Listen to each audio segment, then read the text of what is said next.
Back to my channel Ranbir Janvi. तो ये वाला पार्ट हम लोग पार्ट 1 में कंप्लीट कर लिए थे, इसको समझ लिए थे, है ना। इसके सेकंड पेज से स्टार्ट करते हैं। तो अब हम लोग जानेंगे how have cooking practices changed let us interact. मतलब कि अब हम लोग जानेंगे कि पहले के ज़माने में होता क्या था कि हम लोग का जो चूल्हा था या फिर लकड़ी का चूल्हा या हाँ लकड़ी का ही चूल्हा होता था या फिर मिट्टी का चूल्हा, तो उसमें हम लोग अपना खाना बनाते थे। लेकिन आज के डेट में सब चेंज हो गया है, सब मॉडर्न हो गया है और अलग अलग चीज़ इन्वेंट हो गया है जिसके ज़रिए हम लोग आज खाना बना सकते हैं। अलग अलग इलेक्ट्रिकल अप्लायंसेस हो गया है जिससे हम लोग खाना बना सकते हैं और टाइम भी वेस्ट नहीं होता। समझो तो टाइम भी थोड़ा सा बच जाता है, क्योंकि जैसे एक गैस चूल्हा ले लो, ठीक है, वो गैस बर्नर जो होता है वो एक ही में वो तुम्हारा 4-5 तो दे दिया है। तो अब क्या हो जाता है कि वो तुमको 5 डिशेस बनाना है तो वो एक ही साथ तुम चढ़ा दो, तुरंत बन जाएगा। लेकिन पहले क्या होता था, ऐसा नहीं था, चूल्हा एक ही होता था। अब तुमको 5 डिशेस बनाना है तो अब तुमको 5 घंटा वहाँ अपना बैठना पड़ेगा, फिर उसमें मेहनत करना पड़ेगा, मतलब 5-6 घंटा तुम्हारा इसी में चल जाएगा, राइट। तो ये भी एक फैक्टर हो जाता है। तो चलो लिखा क्या है पहले वो पढ़ते हैं। Earlier food was cooked on चूल्हा, मतलब पहले ज़माने में पहले का खाना चूल्हा में बनता था, ठीक है। लेकिन आज के डेट पे चूल्हा में नहीं बन पाता है, क्योंकि बहुतों के घर में वो चूल्हा का चूल्हा जलाने का ज़रिया भी नहीं है, सब जगह भी नहीं है ना। उसके लिए तो एक खुला आसमान के नीचे एक जगह चाहिए होता है। ऐसे तो हम लोग फ्लैट में चूल्हा नहीं जला सकते, तो ये भी एक रीज़न बन जाता है। Now LPG gas is common, अब हर किसी के घर में 90% के घर में तुम्हारा एलपीजी गैस कॉमन है। तो microwave ovens are use today, microwave ovens हम लोग के आज के डेट में बहुत काम आता है। खाना गर्म करने में भी काम आता है और कुछ कुछ बनाने में भी काम आता है, राइट।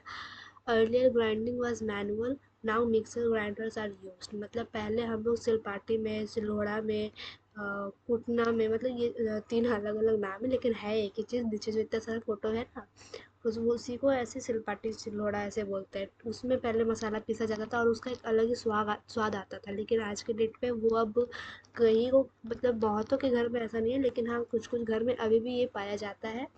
लेकिन ज़्यादातर आदमी आज के डेट पे मिक्सर ग्राइंडर प्रेफर करता है। क्यों? बिकॉज़ टाइम वेस्ट नहीं होगा, टाइम कम लगेगा एंड जल्दी काम होगा और मेहनत भी कम लगेगा। यही सब फैक्टर है, ठीक है। तो चेंज हो गया ये भी। Now food is available year round, packaged food increased, मतलब कि अब पैकेज्ड फूड, अब तुमको मतलब जैसे मटर का एग्जांपल ले लेते हैं। मटर पहले क्या होता था कि जब ठंडी का सीज़न रहेगा तभी मटर मिलता था, राइट। लेकिन अब क्या हो गया है कि अब जब मटर उगता है तो उसको फ्रीज कर देता है, पैकेज्ड कर देता है, ताकि वो ऑल सीज़न हम लोग को गर्मी ठंडी बरसात हर समय मटर मिल सके। तो पैकेज्ड फूड बहुत बढ़ गया है आज के डेट पे। लेकिन पता है ये पैकेज्ड फूड सही नहीं होता है, क्योंकि इसमें प्रिजर्वेटिव्स रहता है जो कि हम लोग के हेल्थ के लिए ख़राब होता है, ठीक है। आगे बढ़ते हैं। Fast food culture growing, cooking methods affect nutrition, मतलब हम लोग जैसे अभी कहा, जैसे प्रिजर्वेटिव्स जो हम डालते हैं अधिकतर चिप्स पैकेट में या फिर कोई भी पैकेज्ड फूड्स में, उसमें तुम्हारा प्रिजर्वेटिव्स वगैरह और वो सब बहुत सारा अलग अलग केमिकल्स डालते हैं उसको प्रिजर्व करने के लिए। तो वो सारे ही चीज़ हम लोग के हेल्थ के लिए ख़राब करता है। तो ये सब है कुछ कुछ रीजंस, ठीक है। अब हम लोग पढ़ते हैं ओल्ड वर्सेस मॉडर्न कुकिंग। पहले के ज़माने में हम लोग जो भी मिठाई बनाते थे या जो भी अचार बोल रहे हैं, जो भी चीज़ वो हम लोग अपना घर में खुद से बनाते थे मिट्टी के बर्तनों में। लेकिन आज के डेट पे बर्तन भी चेंज हो गया है, जिसकी वजह से हम लोग को बहुत सारा बीमारी भी हो गया है। प्लास्टिक का बर्तन आ गया है, तो ये आ गया वो आ गया। फिर तुमको अचार भी दुकान में मिल जाता है, मिठाई भी। अब घर कोई फेस्टिवल आया, चलो मिठाई से, सॉरी, दुकान से 4-5 मिठाई उठा के ले आते हैं।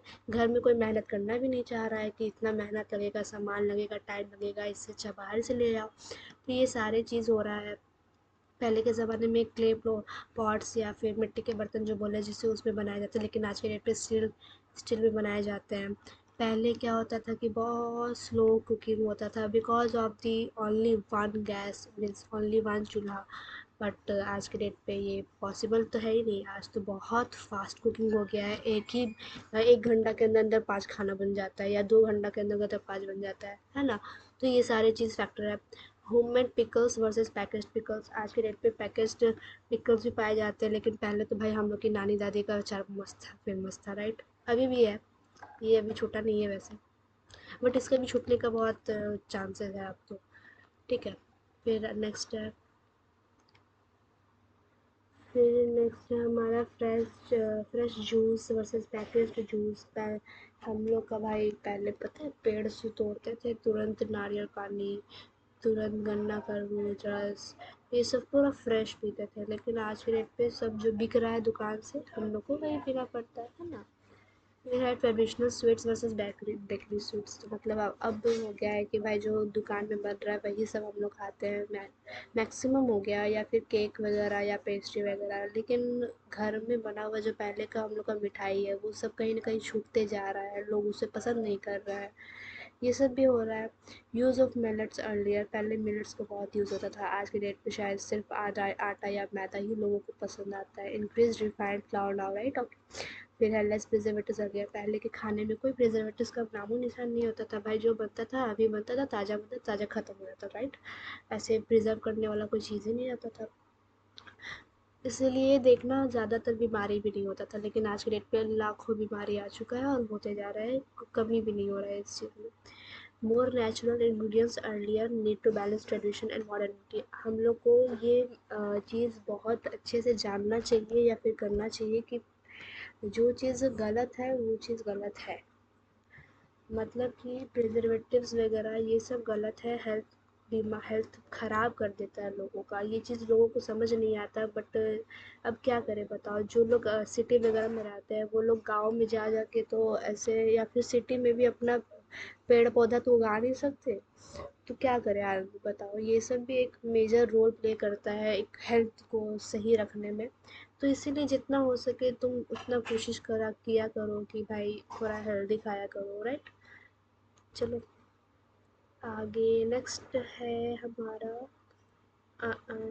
नेक्स्ट क्या है, नेक्स्ट है what are the components of food. अरे बेटा ये क्या हो गया, चेंज हो गया, अच्छा अच्छा समझे, ठीक है। तो फिर कंपोनेंट्स ऑफ फूड की ये शायद पता है, अभी तुम लोगों का बुक चेंज हो गया है, बट पहले वाले बुक में सबसे पहला चैप्टर तो यही था, कंपोनेंट्स ऑफ फूड करके, ठीक है। तो हम लोग का जो अभी तो नया बुक चल रहा है, तो थोड़ा बताना कैसा लग रहा है, मज़ा आ रहा है, मेरे को तो बहुत मज़ा आ रहा है, बहुत इंटरेस्टिंग लग रहा है ये वाला बुक, बहुत अच्छा लग रहा है। पहले वाला भी अच्छा था, ऐसा नहीं कि ख़राब बोलेंगे हे। तो हम लोग तो पहले वाला ही बुक पढ़ के आए हैं, अभी आप लोग नया नया बुक पढ़ रहे हैं, कैसा लग रहा है थोड़ा बताना, मज़ा तो आ रहा होगा। मज़ा तो मेरे को भी आता था। हाँ, तो चलो पढ़ते हैं। कंपोनेंट्स ऑफ फूड क्या होता है, कंपोनेंट्स मतलब कि वैराइटीज, फूड के अलग अलग कंपोनेंट्स होते हैं, मतलब कि फूड में क्या क्या पाए जाते हैं, कंपोनेंट मतलब क्या पाया जाता है उस फूड में, ठीक है। उस फूड में कार्बोहाइड्रेट पाया जाता है, प्रोटीन पाया जाता है, फैट, किसी फूड में विटामिन पाया जाता है तो किसी में फैट पाया जाता है, तो किसी में प्रोटीन तो किसी में मिनरल, किसी में रफेज तो किसी में कार्बोहाइड्रेट, या फिर किसी में सिर्फ वाटर ही। तो ये सारा अलग अलग कंपोनेंट्स हैं जो कि फूड में पाया जाता है, जो हमारे बॉडी के लिए बहुत ज़रूरत है, बहुत, ठीक है। ईच हैज़ स्पेशल फंक्शन, सारे अलग अलग कंपोनेंट्स का अलग अलग फंक्शंस है जो कि बहुत स्पेशल रोल प्ले करता है in our body, and body needs all in right amount. सारे ही कंपोनेंट्स हम लोग के बॉडी को एक परसेंटेज में बहुत नीड है, ठीक है। Together they make a balanced diet, means कि ये सारे को अगर हम लोग एक बैलेंस्ड वे में खाएंगे, कंज्यूम करेंगे, तो ये एक पूरा बैलेंस्ड डाइट हमारा बना देगा, जो कि बॉडी को हेल्दी रखने के लिए बहुत ज़रूरी है। अब आता है नेक्स्ट, हम लोग कार्बोहाइड्रेट के बारे में जानते हैं थोड़ा सा, एक सेकेंड। हाँ, तो कार्बोहाइड्रेट्स में बेसिकली मीन कि एनर्जी गिविंग फूड है ये, राइट। कार्बोहाइड्रेट का काम है एनर्जी देना, और जो फूड हमें एनर्जी देता है उस फूड में कार्बोहाइड्रेट्स पाए जाते हैं, like found in rice, roti, potato, bread. ये सारे हमारे बॉडी को एनर्जी देता है, तो ये सारे में हम लोग कार्बोहाइड्रेट्स पाया जाता है। एथलीट्स नीड एनर्जी, एथलीट्स मतलब जो स्पोर्ट्समैनशिप जो है, मतलब जो स्पोर्ट्स ज़्यादा खेलते हैं या फिर जो एथलीट वगैरह में ज़्यादा इन्वॉल्व रहते हैं ना, रनिंग वगैरह में या एक्सरसाइज वगैरह में, फिजिकल एक्टिविटी में, तो उन सारे लोगों को carbohydrates means energy giving food बहुत नेसेसरी है। They should eat. Students need energy to study and to play also. Hey. तो मतलब कि बच्चे लोग को एनर्जी, एक्टिव रहने के लिए एनर्जी तो चाहिए ही। तो एक्टिव रहने के लिए एनर्जी चाहिए, तो एनर्जी कहाँ से आएगा? एनर्जी कार्बोहाइड्रेट से आएगा। तो कार्बोहाइड्रेट कहाँ से आएगा? वो कार्बोहाइड्रेट जिस फूड में पाया जाता है, वो फूड अगर हम लोग खाएंगे तो हम लोग के अंदर एनर्जी आ जाएगा खेलने और पढ़ने के लिए भी, है ना। तो too much causes weight gain. अगर तुम खाली कार्बोहाइड्रेट दिन भर खाली रोटी खाते रहोगे, दिन भर खाली आलू खाते रहोगे या राइस खाते रहोगे, तो तुम, और अगर कोई फिजिकल एक्टिविटी नहीं है, कोई स्पोर्ट्स नहीं खेलते हो, कुछ नहीं है, खाली बैठे रहते हो, फ़ोन चलाते रहते हो, तो मोटे हो जाओगे, वेट गेन हो जाएगा, और वो बहुत हानि करेगा, है ना। तो physical activity is compulsory for everyone, not only for students but in everyday life a human being have to do physical activity. ठीक है। एग्जाम्पल है ईटिंग राइस बिफोर स्पोर्ट्स। अगर तुम कहीं दौड़ने जा रहे हो या खेलने जा रहे हो, तो उसके जस्ट पहले भात खा के नहीं जाना चाहिए, राइट। कुछ लिक्विड खा लो या कुछ हल्का खा लो जिससे तुम्हें एनर्जी मिल सके। रोटी खा लो। राइस क्या होगा कि उसको थोड़ा पचने में समय लगता है, और बिना पचे तुम उसको दौड़ने लगोगे तो पेट दर्द देने लगेगा, इसीलिए नहीं खाना चाहिए। Important for daily activities, carbohydrates is important for daily activities. चलो इस वीडियो के लिए अभी इतना ही। नेक्स्ट हम लोग पार्ट 3 में स्टार्ट करते हैं, ठीक है। तब तक के लिए टेक केयर, थैंक यू।